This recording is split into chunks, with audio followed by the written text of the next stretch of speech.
तो last lecture में हम लोगों ने हाइड्रोजन का केमिकल प्रॉपर्टीज भी कवर कर लिया था।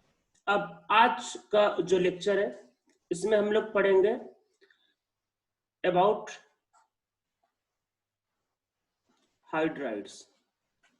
हाइड्राइड्स क्या होता है? जैसे इसमें नाम लिखा आइड, तो आइड पता होता है जब किसी एक सिंगल एलिमेंट का किसी दूसरे एलिमेंट के साथ बॉन्डिंग बनता है। मीन्स इसमें सिर्फ दो एलिमेंट होंगे, हाइड्राइड में हाइड्रोजन और साथ में कोई और एलिमेंट। जैसे जब ऑक्साइड होता है तो ऑक्सीजन और कोई दूसरा एलिमेंट होता है।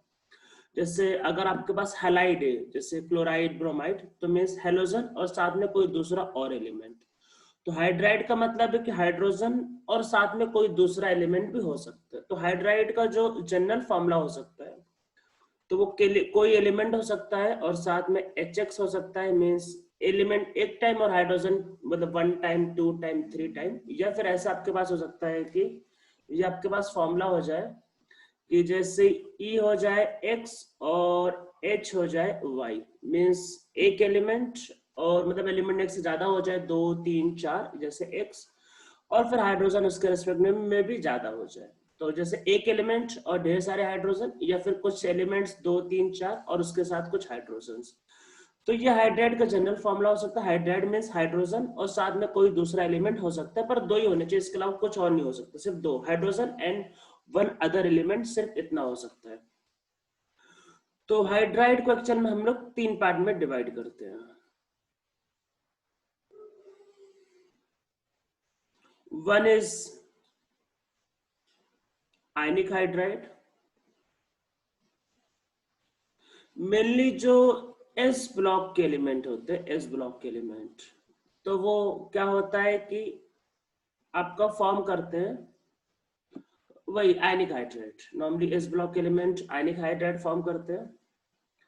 सेकंड होता है कोवलेंट हाइड्राइड।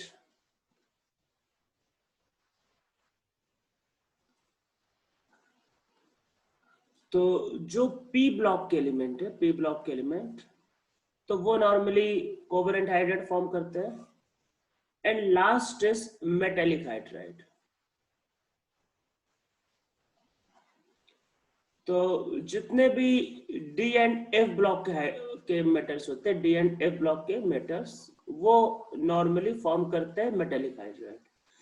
तो एस ब्लॉक के आयनिक फॉर्म करते हैं, पी ब्लॉक के covalent, and D and F block के एलिमेंट्स फॉर्म करते हैं मेटेलिक हाइड्राइड। तो हम लोग फर्स्ट इसमें लिखते हैं आयनिक हाइड्राइड।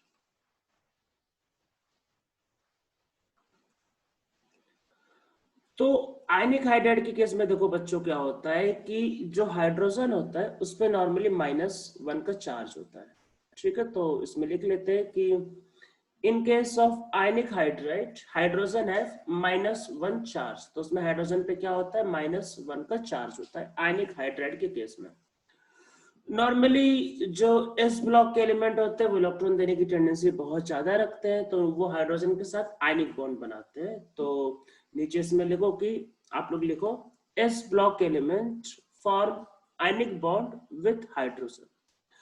तो एस ब्लॉक के एलिमेंट जो होते हैं वो आयनिक बॉन्ड बनाते हैं हाइड्रोजन के साथ, तो वो क्या होता है? आयनिक हाइड्राइड होता है। पर कुछ एलिमेंट जो होते हैं वो आयनिक बॉन्ड नहीं बनाते हैं। तो इसमें लिखना है but hydride of lithium, beryllium and magnesium are covalent hydride। तो ये तीनों कोवलेंट है। बाकी सारे जैसे सोडियम का हो गया, पोटेशियम का हो गया, सीजियम का हो गया, या कोई और कैल्शियम का हो गया, तो वो सारे आयनिक है। But lithium, beryllium and magnesium के हाइड्राइड क्या है? कोवलेंट। अगर आप लोगों को फजांस रूल जैसे याद हो, फजांस रूल में क्या होता है? जब कैटायन का साइज छोटा होता है, अगर स्मॉल कैटायन होता है तो कोवलेंट कैरेक्टर ज्यादा होता है। तो याद रखना है कि in case of small s block element या smaller s block element, hydride is covalent. Otherwise फिर वो क्या होता है? फिर अदरवाइज वो आयनिक होता है। ठीक है, तो इनके जो हाइड्राइड्स होते हैं आपके पास वो क्या होते हैं? वो एक्चुअल में कोवलेंट होते हैं। अब नॉर्मली क्या होता है कि जो मतलब एस ब्लॉक एलिमेंट्स के जो हाइड्राइड होते हैं नॉर्मली वो रिएक्टिव होते हैं। बट जो लिथियम हाइड्राइड है, मींस LiH क्या है? ये एक स्टेबल हाइड्राइड है। और इसमें क्योंकि कोवेलेंट का कैरेक्टर है तो स्टेबल है, इसमें लिख लो कि does not react with oxygen and chlorine at room temperature या फिर एट नॉर्मल टेम्परेचर। तो इसमें लिख लो कि does not react with oxygen and chlorine. तो ऑक्सीजन एंड क्लोरीन के साथ ये क्या होता है कि रिएक्शन नहीं करता है एक्चुअल में। Does not react with oxygen and chlorine, देखो नॉर्मली तो नहीं करता है, पर जैसे आपने अगर डिसाइड किया है कि भाई रिएक्शन करवाना है तो टेम्परेचर बढ़ाओगे तो रिएक्शन कर जाएगा। अदरवाइज लिथियम का जो हाइड्राइड होता है वो रिएक्शन नहीं करता है, वो काफी स्टेबल होता है, बात को ध्यान रखना है, ठीक है। अब इसमें मतलब जो लिथियम के बारे में हम लोग कुछ और लिख लेते हैं, तो लिथियम जो होता है एक्चुअल में कई बार कुछ मेटल्स का हाइड्राइड बनाने के लिए यूज होता है। जैसे कि अगर आप LiH का रिएक्शन अगर आप AlCl6 के साथ करते हो, Al2Cl6 के साथ करते हो, तो आपके पास बनता है LiAlH4, और इसको बैलेंस करने के लिए इसको 2 करना होगा, तो ये 8 करना होगा, तो ये होगा प्लस क्या होगा, +6 टाइम बनेगा LiCl। क्योंकि लिथियम की टेंडेंसी ऐसे बॉन्ड फॉर्म करने की काफी ज्यादा होती है क्लोरीन के साथ। Cl2 गैस का नॉर्मली तो नहीं करता, पर हाई टेम्परेचर पे कर जाता है। पर ये जो मॉलिक्यूल जो बनता है ये एक गुड रिड्यूसिंग एजेंट है, जिसका हम लोग ऑर्गेनिक केमिस्ट्री में काफी बार यूज करते थे। एक गुड रिड्यूसिंग एजेंट है, ठीक है। LiAlH4 इसमें बनता है, या फिर आप ऐसे ही मतलब बोरॉन के साथ भी रिएक्शन करना चाहो तो कर सकते हो। तो जैसे अगर आप Li का रिएक्शन अगर आप बोरॉन के साथ करते हो जैसे डाइबोरेन, तो आपके पास क्या बनेगा, this will give 2 time LiBH4, ठीक है, ये बनेगा।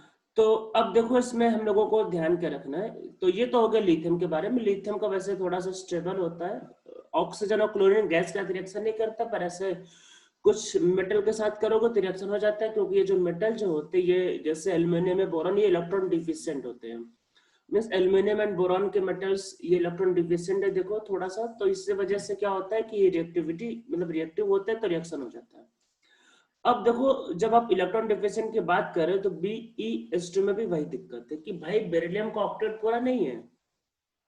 तो B2S6 का स्ट्रक्चर सबको पता होगा, B2S6 में बनाना बॉन्ड होता है, 3 सेंटर 2 इलेक्ट्रॉन बॉन्ड होता है B2S6 में, तो ये सबको पता होगा, सबको पता रहता है ये।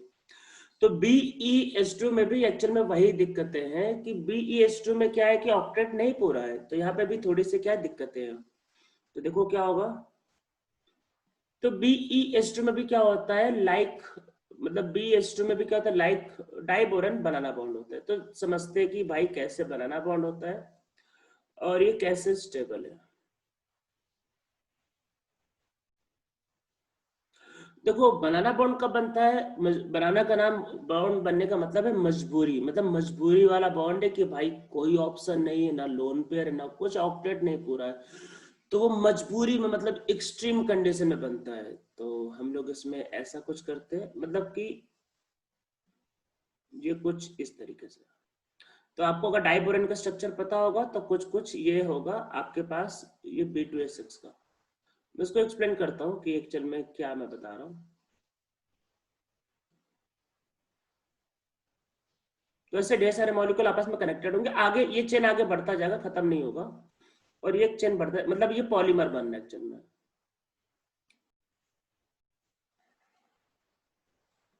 तो इस तरीके से ये आपके पास दिस, ये जो हम लोग जो ड्रॉ करते हैं, तो ये एक्चुअल में है क्या बच्चों, ये एक्चुअल में है this is 3 centre 2 electron bond, जिसको हम लोग बोलते हैं बनाना बॉन्ड। बनाना बॉन्ड तो देखो है क्या, BeS2 के अनस्टेबल, ऑक्टेट नहीं पूरा है, बहुत बेचैन है, मतलब अपना ऑक्टेट पूरा करने के लिए, बॉन्ड बनाने के लिए। तो ये क्या होता है, पॉलीमर फॉर्म करता है। तो पॉलीमर फॉर्म करता है, और उस पॉलीमर में जैसा वो ऊपर है, पॉलीमर में ढेर सारे मॉलिक्यूल जुड़ जाते हैं, और उस पॉलीमर में क्या प्रेजेंट होता है, banana bond, means 3 centre 2 electron bond present होता है। तो ठीक है, याद रखना BeS2 अनस्टेबल होता है, तो एक लॉन्ग चेन है पॉलीमर को फॉर्मेशन करता है। जैसे BeS2 होता है तो भाई मैग्नीशियम भी उसी का तो भाई है, तो वो भी क्या करेगा, फॉर्म पॉलीमर, तो ये भी पॉलीमर बनाता है।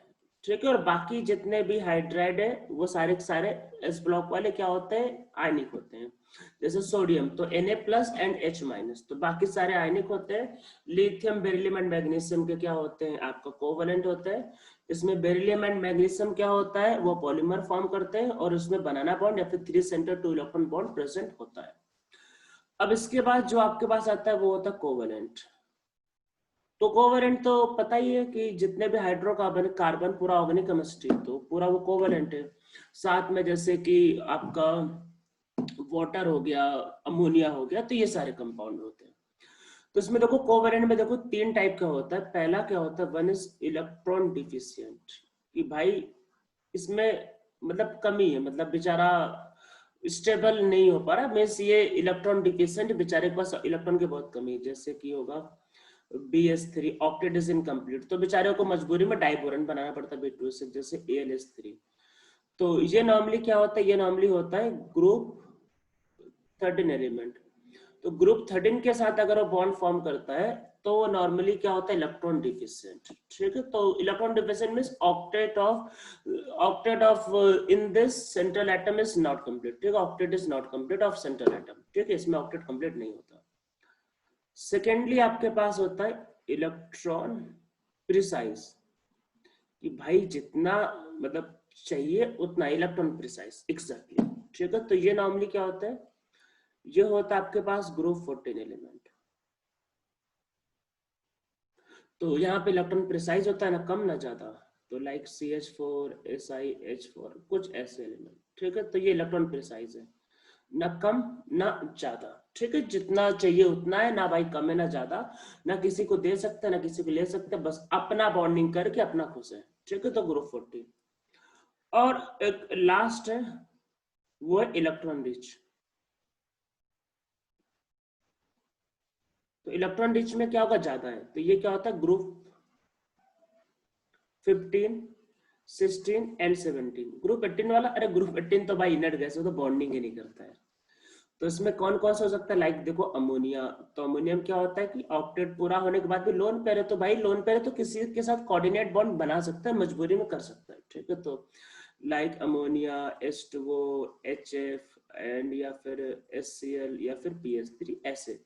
तो जहां पे ऑक्टेट पूरा होने के साथ साथ क्या है कि सेंट्रल एटम पे लोन पेयर है, तो भाई अगर किसी को जरूरत है तो दया आके लोन पेयर दे सकता है, कोऑर्डिनेट बॉन्ड बना सकता है, ये बात ध्यान रखना है। ठीक है, तो ये आपके पास क्या होगा, ये आपके पास होगा कोवेलेंट वाले। ठीक है, तो ये आपके पास, तो आपके पास क्या होगा, कोवेलेंट हो गए। अब इसमें एक आपके पास आता है, मतलब वही मेटेलिक हाइड्राइड। इसमें एक है मेटेलिक हाइड्राइड। तो देखो होता क्या है कि जो डी एंड एफ ब्लॉक के जो मेटल होते हैं, कौन से डी एंड एफ ब्लॉक के जो मेटल होते हैं वो आपका मेटेलिक हाइड्राइड फॉर्म करते हैं। तो डी एंड एफ ब्लॉक के मेटल, पहले इसको समझ लो क्या है। देखो मेटल में क्या होता है डी एंड एफ ब्लॉक में, तो वैसे आप लोगों ने भी सॉलिड स्टेट नहीं किया है। ठीक है, तो होता क्या है कि क्योंकि सॉलिड स्टेट क्या होता है कि वो आगे का टॉपिक है। तो होता क्या है कि जैसे जो मेटल्स जो होते हैं उनमें बीच में खाली जगह होती है, ऐसा नहीं होता कि भाई सब कुछ भरा हो। तो मेटल में क्या होता है कि कई बार एटम, मतलब ढेर सारे एटम के बीच में कुछ कुछ सॉलिड जगह होती है, मतलब कुछ वॉइड्स होते हैं जिनको हम लोग वॉइड से बोल सकते हैं, या फिर उसमें फ्री स्पेस। वॉइड का मतलब क्या होता है कि वहां पे कुछ फ्री स्पेस होते हैं, मतलब कि उन मेटल्स के साइड पे मतलब कुछ फ्री स्पेस होते हैं। तो हाइड्रोजन का साइज पता है छोटा है, तो वो कहीं पे भी घुस जाता है, मतलब कहीं पे भी वो फ्री स्पेस में दिखेगा, आराम से चला जाएगा, एडजस्ट कर लेगा। तो वैसे केस में क्या होता है, फ्री स्पेस या वॉइड को ऑक्यूपाई कर लेता है। तो यहाँ पे क्या है कि फिक्स नहीं है, मतलब हो सकता है कि मान लो कि यहीं पे आपने ज्यादा प्रेशर अप्लाई किया, मान लो हाइड्रोजन गैस का ज्यादा प्रेशर अप्लाई हुआ, तो हो सकता है ज्यादा वॉइड ऑक्यूपाई कर ले। कहीं पे कम प्रेशर है तो कम ऑक्यूपाई करे। तो यहाँ पे ध्यान रखना है कि यहाँ पे लॉ ऑफ कांस्टेंट प्रोपोर्शन जो होता है वो अप्लाई नहीं होता। Law of constant proportion apply नहीं होता जो हम लोग मोल में पढ़ते हैं। जैसे H2O HF मीन्स 2 हाइड्रोजन और 1 ऑक्सीजन मिलेगा तो H2O, 1 H और 1 F मिलेगा तो HF। तो यहाँ पे ऐसा नहीं होता, यहाँ पे क्या होता है, वॉइड में हाइड्रोजन ऑक्यूपाई करता है तो कितने भी हाइड्रोजन हो सकते हैं, कभी हो सकता है ज्यादा प्रेशर हो तो ज्यादा हाइड्रोजन एब्जॉर्ब हो जाए, तो कम हो तो कम भी। तो यहाँ पे law of constant proportion apply नहीं होता है। यहाँ पे क्या होता है कि यहाँ पे नॉन स्टोइचियोमेट्रिक मॉलिक्यूल इज फॉर्म, तो यहाँ पे नॉन स्टोइचियोमेट्रिक मॉलिक्यूल बनता है। तो यहाँ पे क्या होता है, नॉन स्टोइचियोमेट्रिक मॉलिक्यूल इज फॉर्म्ड। ठीक है, इसमें क्या होता है, इसमें नीचे लिखो in this hydrogen gas occupy the free space available in metal. So in this formula of overall molecule is non-stoichiometric. तो यहाँ पे ओवरऑल मॉलिक्यूल का जो फॉर्मूला होता है नॉन स्टोइचियोमेट्रिक होता है। ठीक है, ग्रुप 7, अरे टेबल में जाके देख लेना कौन कौन से, ग्रुप 7, 8 और 9। ठीक है, मैंगनीज, आयरन और उसके आगे कोबाल्ट। ठीक है, ये जो होता है, ये ग्रुप 7, 8 और 9 जो होता है वो हाइड्राइड नहीं फॉर्म करते, मतलब कि does not for metal hydride, तो इनके मेटल हाइड्राइड नहीं बनते। ठीक है, और ग्रुप 6 में सिर्फ क्रोमियम बनाता है, बाकी कोई नहीं बनाता। तो क्या होता है, ओनली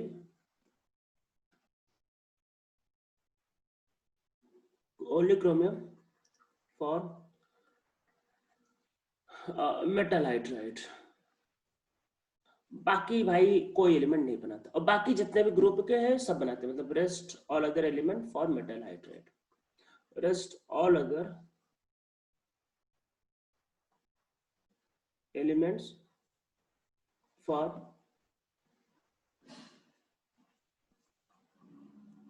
मेटल हाइड्राइड। तो डी ब्लॉक और एफ ब्लॉक के बाकी जितने भी मेटल एलिमेंट्स है सब क्या है कि फॉर्म करते हैं। ठीक है, पर वही 6 में क्रोमियम करता है, बाकी नहीं करते, 7, 8, 9 नहीं करते। और 10 वाला तो सबसे ज्यादा मस्त करता है, 10th में भाई निकल, पैलेडियम, प्लेटिनम, तो वो तो बहुत मस्त फॉर्म करते हैं। निकल, पैलेडियम, प्लेटिनम में फ्री स्पेस होता है, वो आराम से हाइड्रोजन को एब्जॉर्ब करते हैं और आराम से उसका यूज कर लेते हैं हम लोग, किसके लिए, रिडक्शन के लिए। अरे reduction of alkene, reduction of alkyne में यूज होता है ना निकल, तो बहुत मस्त निकल एब्जॉर्ब कर लेता है। निकल क्या होता है, हाइड्रोजन को एब्जॉर्ब कर लेता है और आराम से रिएक्शन में दे देता है। ठीक है, तो ऐसा होता है। तो इसमें जैसे मैंने बताया कि फॉर्मूला आपका नॉन स्टोइचियोमेट्रिक होता है, तो इसमें मतलब कि फॉर्मूला कोई फिक्स नहीं होता है। जैसे कि इसमें एग्जांपल करते हैं, जैसे आपके पास, तो जैसे इसमें लैंथेनम के साथ अगर आप H को लोगे तो 2.57 होता है एक्चुअल में, या फिर अगर आप YB के साथ करोगे तो H जो होता है वो 2.55 होता है। इवन कई बार वो ऐसे एलिमेंट जैसे टाइटेनियम के साथ 1.5 से लेके 1.8, मतलब ऐसे रेंज में रहता है। तो मतलब ये जितने भी एग्जांपल्स लिखे एक्चुअल में आपको वो याद करने की जरूरत नहीं है, बस आपको मैं आइडिया दे रहा था कि ऐसा ऐसा होता है एक्चुअल में ये, क्योंकि नॉन स्टोइचियोमेट्रिक है, फॉर्मूला चेंज हो सकता है depending upon availability of free sides, या फिर अवेलेबिलिटी ऑफ, या फिर आपका प्रेशर पे डिपेंड करेगा। तो इस वजह से ये चीजें याद नहीं करनी। इवन ये जो फॉर्मूला होता है वो टेम्परेचर पे भी डिपेंड करता है।